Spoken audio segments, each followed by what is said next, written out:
Alright, so yesterday we unboxed the Ordor Xeno pump, which is this is the 70 litre a minute pump. So we got it all bolted up. Now we're going to do the plumbing up and the wiring for the key start. So got to run a positive and a negative. So we've got to mount to the block on one of them.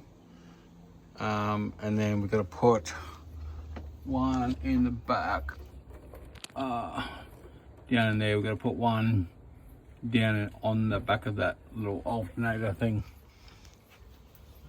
and then we've just quick glued up a banjo, a cam lock fitting on the bottom of the manifold. We're going to have to cut all the back of the bypass out. We're going to have to, so we've got that to do, which is going to have to hook up the bypass off here to a T-piece down there to a remote control one-way valve. So we're going to hook all that up, and then we've just put another cam lock here to go to the hose reel. We'll show you why we're doing that later on another video. And then the main feed in here, which will go over to there on a cam lock fitting. So we'll get into it. We'll do a bit of filming and show you every bit and piece to where to hook it up. So if you buy one, you know exactly what to do.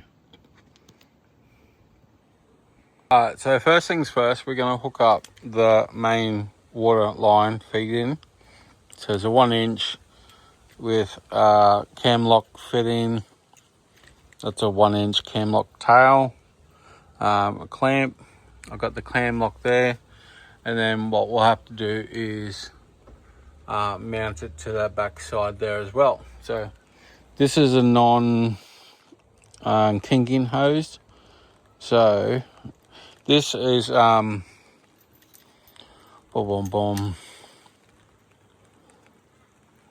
Flomix has added this into the box when it comes down through. So I paid for some extras, hoses and bits and pieces to help me out with, so I didn't have to go run around and chase it all up. So I'm going to try and film. We've got some rain coming in. We're just trying to do this afternoon. So we're just going to put that hose in first. If I can use the tripod, I'll use tripod. So just boiling some water. We're going to heat up that pipe, put that cam lock fitting on, and then we'll put it on that little end piece there, tighten it up, and we'll have that one done. And then we'll move on from there, piece by piece. So we've also been playing around up in the shed here. Flomix gave me a T-piece for my bypass and water feed. So I've glued all this morning. So the bypass will come in through here, and then that'll go back up to the manifold. And then this side will come into the remote control one-way valve, and then like that. And then that piece will go down into the water tank. So when I want to bypass my chemical line straight from a manifold, so I go straight feed from my water tank straight to the pump, I'll be able to just click the remote and close the gate valve or open the gate valve. At the moment it's closed. I've just got to wire that up as well, just a quick positive negative. So that's nice and easy. It's just raining, always raining when I want to film and do stuff. So we'll just wait a second and see what it does. But we're going to get some hot water, and we're going to get this put into here. Some hot water to slide that straight in, and then we'll just bolt it straight on with a nice strong clamp. So we've got the spanner. That's all we need. Just need some hot water. Now that was easy. Not really. Just have to push it on. Just a bit of hot water. Push it on, and then away we go. So we're going to go down, join it to the machine, Still raining a little bit. I'll try and film as much as I can, but we'll get it hooked up. Alright, so what we've done is we've hooked the cam lock up in there, and then we just measured it up. We just cut the hose so we got nice a little bit of slack there. So what I like to do is sit the hose clamp on there the way it's going to go. So when I dip this in hot water, slide it up there, I can whack that straight on, clamp it down, and that way when it comes up to here, I can see where the hose clamp's going to sit, and I've got good access to unscrew that later on if I need to get in there, rather than trying to get around the backside or something like that. So yeah, that's a good lay it out, test it first, and then once you're happy with it, then glue it all together and do what you need to do. But we've got hot water there, so we'll just melt that, slide it straight over, and away we go. All right, so nice and easy, just tighten that up. So that's the first stage, is to get that done. Second stage, we can always run a cam lock fitting straight over to the hose reel, but that's probably easier. So what I want to do is we're going to get in here and tackle this. So we're going to have to cut this hose.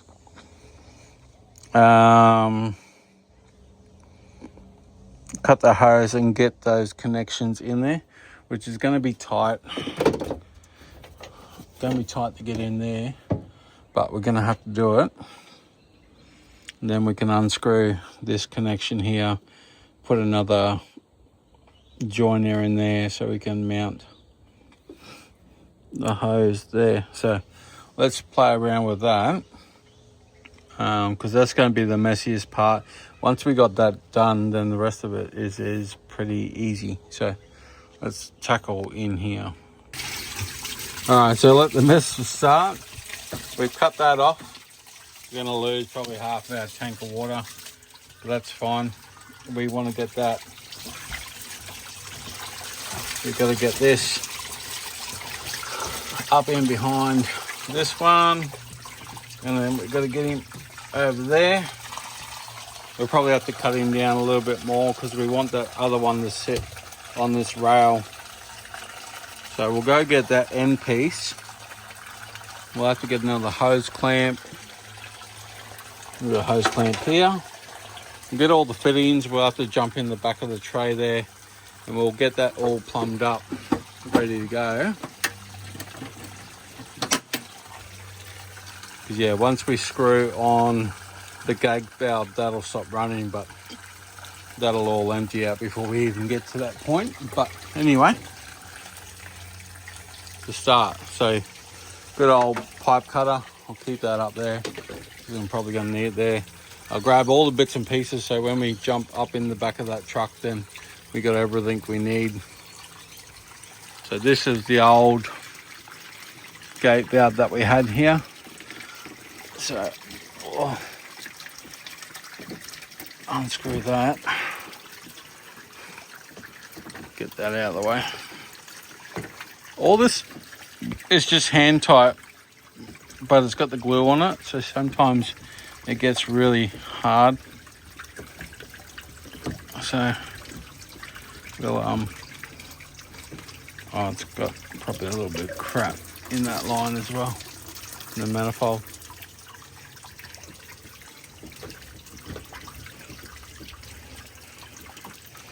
Starting to slow down a bit. It's all right.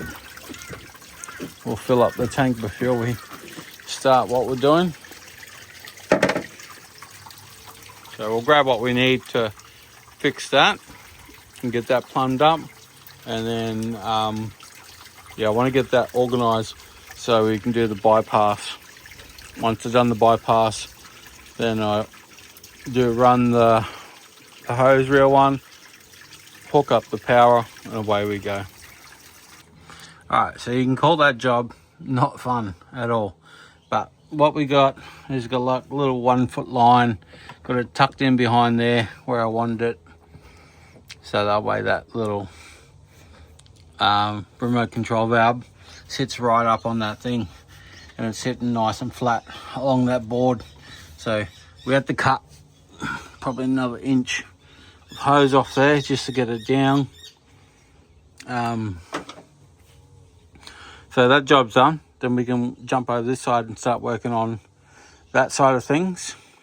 And we can hook up that. We can, yeah, we'll jump over there and get that done. So once again, this is going to be the problem. We've got a short hose here, so it's not going to be very long at all. So we're just going to cut a tiny little template hose, put it in there, and then we got this just lightly there, so we can do a measurement, get what we need. We'll probably get a little bit of that because it's got a bit of a bend on it, and then we can get in there nicely, put some clamps on it.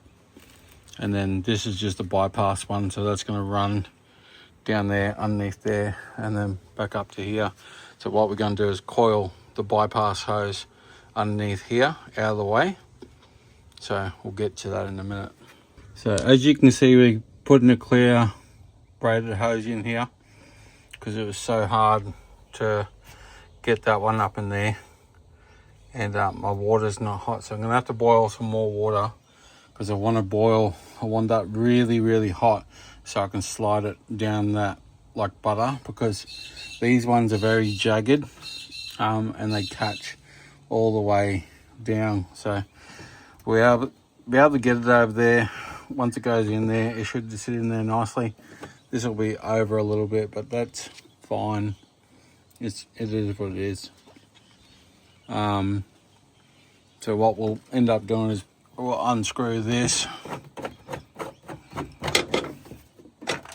We'll sit that down there so we can push right up on it once we get there, because we'll get the cup of water under there. And then we'll push that right up and get this hose clamp down. So we've got the hose clamp up there ready to go. And then we'll get this melted, get that together, and then we can start working on the bypass. Right, so that was a bit of wiggling and jiggling. So we took it off. We had to pull this forwards, push it up, twist it right around to get it right up there. And then what I did is I screwed in the thread first before I put this in. I just have to twist it around so it was sitting nice without too much pressure. And then I did up the hose clamp just then. So this wire here is going to piggyback into the top of this plug here. So we're just going to tap into the power on that power supply. I've got a fair bit of wiring to tidy up, but that's another day. We want to get the pump running because we've got a job in the morning to use this pump. So we'll get this wire out of the way. Our project now is that hose reel is an easy job. What we want to do is, so we're going to hook up the bypass. So we're going to have to feed it out of the bottom, tuck it in underneath here, come up here, then back onto that, and then we'll coil it underneath, and then have that hose coming out here, and kind of we need to sneak it back up into here. So we're just gonna have to do a bit of snaking, shafting, and bits and pieces. So everything that I take off when I'm redoing something, I don't use again, because if I take it apart today and then this fails in 2 months' time instead of 6-9 months down the road, then I've just wasted all that time fixing something up when I could have just thrown that $6 part in the bin and got a new one. So I never reuse old parts. Just throw them in the bin, get a new one, and then fix it that way. So we'll put him over here for now. Gonna have to drop these tailgates to get into that bottom there and do a bit of coiling, get that all ready. And then once that bypass is in, then we just do the hose reel. and then we should be, we've got our main feed, we got our main feed, our bypass will be in, our hose reel will be done last, and then we have to do the wiring on the back of that to run some power, and then once we've done that we can start it up. All right, let's get into it.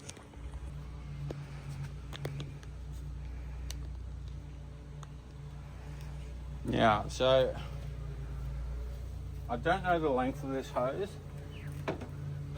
I'm quite sure it's about probably 5 meters long by the look of it, maybe 6. So what we're going to do is we want to feed it through to the spot that we want it on the other side.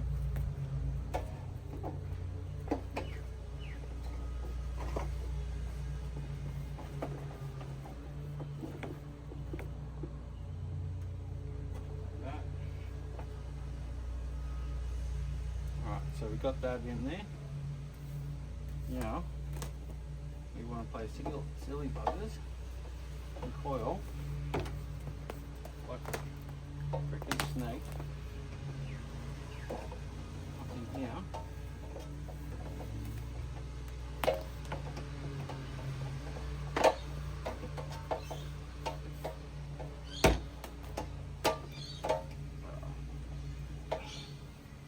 Later on we can grab a zip tie and zip tie this end and zip tie the other end to get it where we want it.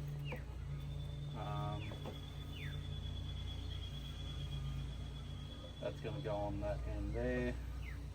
So we're still a little bit small here, so we're trying to sneak a little bit in there. So try and wind it up and get it nice and tucked in. So when this tail goes out, it just sneaks across there to there. That way all the bypass hose is all tucked underneath there. Won't get caught on anything. One end comes out through here, straight up through there onto there. Then the other section goes onto this bypass hose.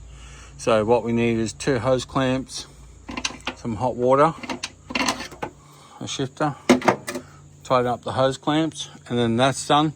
Then we can work on the hose reel feed, because this one, oh yeah, no, that'll be right. So what we'll do is we'll cut that off and we'll just put the new connection straight onto there, so then we don't have to redo the hose reel feed down here. So let's do that. We'll unscrew that and go from there. There you have it, plumbed up, hot water, hose clamp, hot water, hose clamp, hot water, hose clamp. Banjo, you'll work out later why I got a banjo. They come with these little clips, so you can make sure that they don't come loose later, because you probably don't want it coming loose while it's on this thing. So we'll leave them in there for now. So just got to wire up the battery supply for the key start. So I run some wires. I did get a dual core wire loom. So I got some loom tube, some vinyl coated clips. So I'll see if I've got some speed screws. I'll probably have to get them tomorrow. So what we'll do is just run the wire exactly where we want it, cut it to where we want it, and then I'll clip tie that tomorrow. But we'll see if we've got some speed screws, because we don't want the wire getting tripped up on anything when we're putting stuff around. So, and then once again we'll tap into, we can get rid of that hose now, we'll tap into the power source on this one. So we'll untake this Anderson plug and we'll screw the wires into there to tap into the power feed from here. We could put another Anderson plug in, but that one there just powers the smart stream, which stays on all the time. It only goes on with a remote control, so that'll be just direct power when the key start is on this unit here, so that won't affect that at all. So what we'll do is we'll run the wires down around here, down the back here, across there and up there. We'll get enough wire to go back to here, unplug this, hook that up, and away we go. So we'll get some clipping done and go from there. All right, so we just made up a quick wiring loom, positive, negative on the back end. So we'll get in, unbolt the back of this one, get into there, and then one on the back of the machine for the negative, and then the positive goes into the back of this one down here. So, and then we can run it up there. If I don't have P clips, I'll just put it down there for now and plug it straight in there so we got power, because at the moment we're dead in the water. All right, so let's get that up. All right, so we cut that out of the way. We got yep, you can see it there. You got the positive on the back of the solenoid or something like that, and then the negative onto the chassis. So now I can run the wiring loom down this way, and then I can zip tie all them back together just to tidy that up. But at least we can get the power running back to here, then we can fill up petrol and get it going. All right, so we just piggybacked. We've got 2 lines going into that one, which is just a power supply for this, power supply for that, power supply for the smart stream, power supply for the pump. So this one's actuator, so they'll go back, it'll open up the tank so we can feed the whole machine.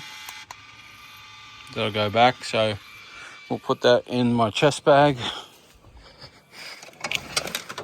If you want to get one of these, I've got them on the website in the comments down below. We'll put it in there for now. All right. So that's done. Let's clean up a couple of things, get them out of the way, because should be able to start up.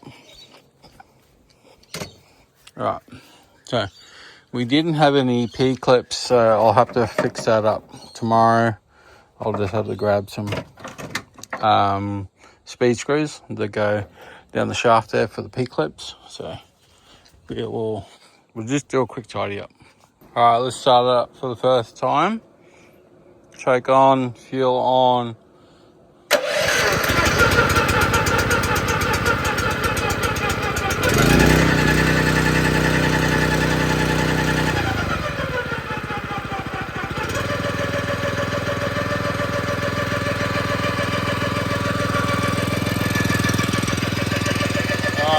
Running good. You put the pressure on. Might just need to get the gun out.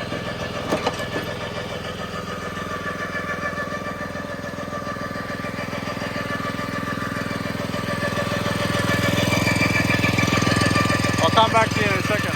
Alright, I got it operating on the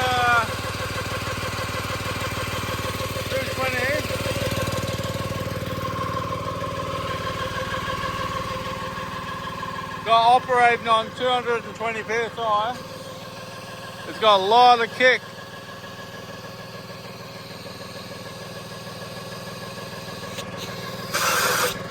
So a lot of punch.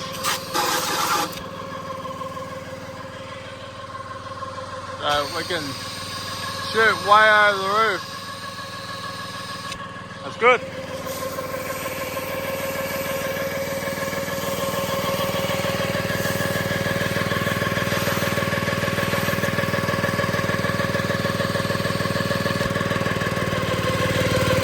The engine's only running half speed.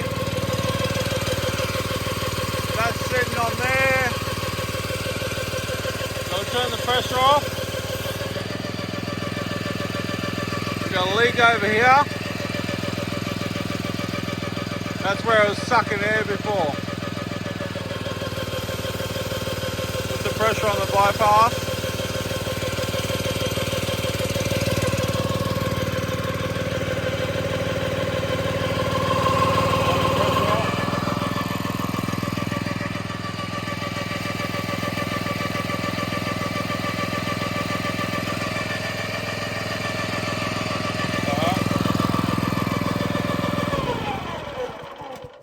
Got a lot of punch.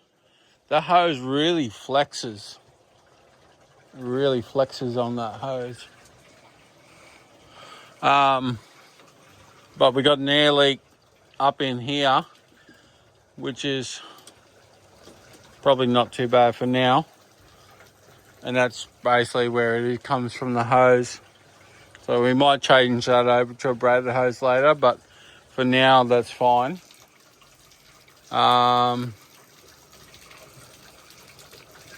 What we'll do is we'll jump out here, we'll pull some hose out. You can see my roof is all wet. So what happened was the pump blew apart the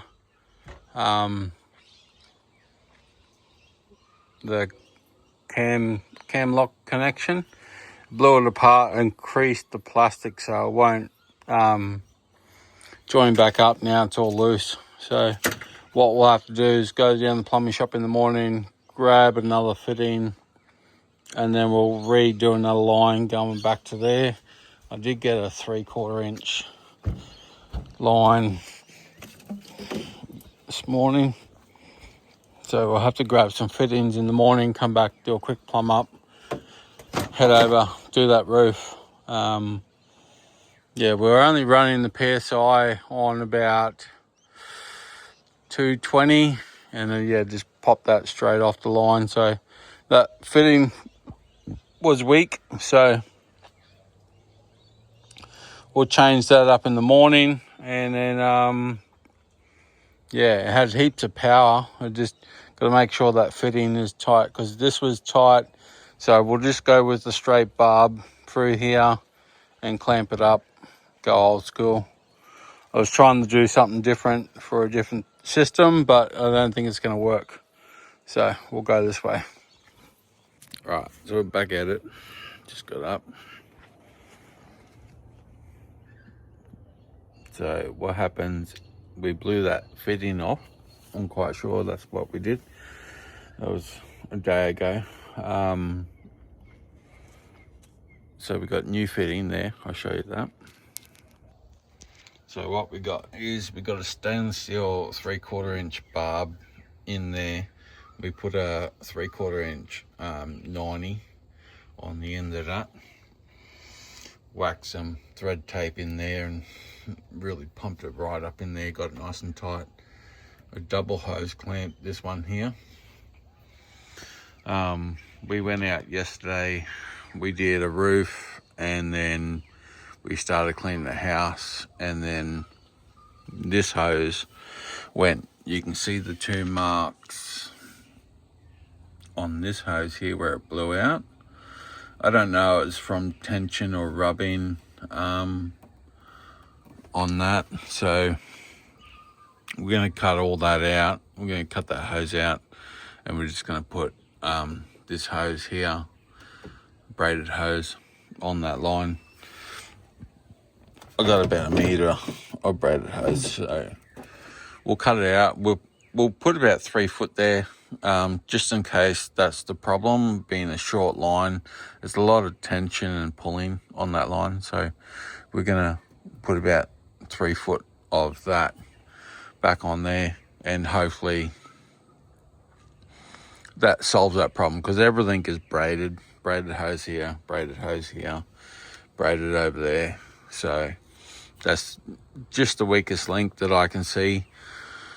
It might be the fact that it's short and it doesn't have enough room to flex, because it does flex, and it's probably rubbing on the inside of that thing in there. So so we'll get that changed over. Like what we did yesterday with the roof, spraying the whole roof from the ground was insane. And having the power to rinse up and over the roof and just flood the roof. Like I think we only had this dialed up to 170 psi. And to me, that's crazy amount of power, especially with the 70 litre. It's probably a little bit less with the 40, but with the 70, I'm finding myself dialing down the pressure just to get the jobs done because I've still got enough flow. So we're going to get that on. I've just heated the kettle. We're going to pop these hose clamps off. We've got some new ones, and then we'll cut and measure this hose into place, and then we'll go from there.